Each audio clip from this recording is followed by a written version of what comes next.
ফুটন্ত গরম পানিতে কেউ টিস্যু দেয় নাকি? আমি দেখলাম আমার বন্ধু ফুটন্ত গরম পানিতে একটা টিস্যুর পুরো রোল দিয়ে দিচ্ছে। আমি জিজ্ঞাসা করলাম, বন্ধু তুমি কি পাগল হয়ে গেছো নাকি, এমন উদ্ভট কাজ করছো? বন্ধু রেগে গিয়ে বলল, তুমি যা জানো না তা নিয়ে কথা বলো না। আমি বললাম, রেগে যাচ্ছ কেন? আমি তো ঠিকই বললাম। বন্ধু বলল, এই টিস্যু তো তুমি বাথরুমে ব্যবহার করো, কিন্তু কখনো কি এটাকে সিদ্ধ করে দেখেছো কি হয়? আমি বললাম, কি আর হবে, নষ্ট ছাড়া। বন্ধু এবার বলল, নষ্ট হবে না, এটা দিয়ে এমন একটা জিনিস তৈরি হবে যে জিনিসটা তোমার বাসায় অনেক কাজে আসবে। সেই সাথে এটা একবার বানিয়ে তুমি অনায়াসে 1 থেকে 1.5 বছর ব্যবহার করতে পারবে। আমি ভাবলাম, ছোট্ট একটা টিস্যু এতদিন ব্যবহার করা কিভাবে সম্ভব?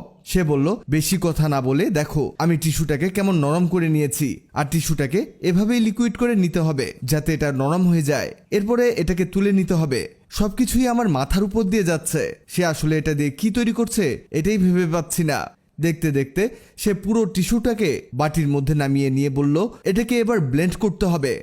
আমি বললাম, হায়রে বন্ধু, তুমি দ্রুত মানসিক ডাক্তার দেখাও, তুমি অযথা সবকিছু নষ্ট করে ফেলছো। সে এবার রেগে গিয়ে বলল, তোমার শেখার থাকলে শিখে নাও, তা না হলে পরে গিয়ে আফসোস করবে। আমি আর কথা না বাড়িয়ে বললাম, এটা ব্লেন্ড করা তো কঠিন। সে এবার হাসি মুখ নিয়ে বলল, এজন্যই তো হ্যান্ড ব্লেন্ডার দিয়ে এটাকে ব্লেন্ড করছি, আর সময় নিয়ে ব্লেন্ড করছি। এই দেখো, এগুলো এমন ছাড়া ছাড়া করে নিতে হবে। এরপর সে একটি কফির মিনি প্যাক দেখিয়ে বলল, এখানে 2 প্যাকেট 5 টাকা দামের কফির মিনি প্যাক অ্যাড করতে হবে। আমি বললাম, তুমি কি এটা দিয়ে কফি বানাবে? সে উত্তর না দিয়েই বলল, আরও লাগবে দারুচিনি গুঁড়ো।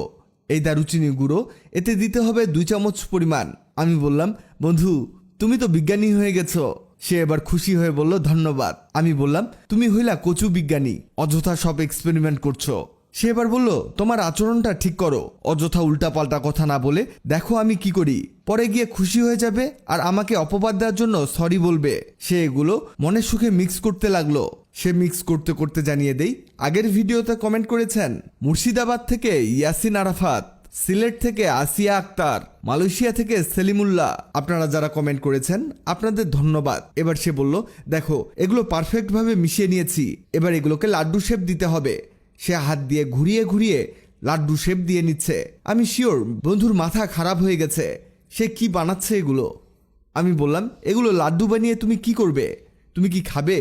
সে আস্তে আস্তে বিড়বিড় করে কি যেন বলল, কিন্তু আমি বুঝতে পারলাম না। আমি বললাম, কি বললে? সে বলল, এগুলোকে 1 টাইম কাপের মধ্যে রাখতে হবে। সে একেবারে এগুলোকে খাওয়ানোর জন্য রেডি করে ফেলেছে। আমি হাসতে হাসতে গড়াগড়ি দিতে লাগলাম। সে বলল, হেসো না, এটা তোমার খাওয়ার জন্য বানাইনি। আমি বললাম, তাহলে কি তুমি খাবে?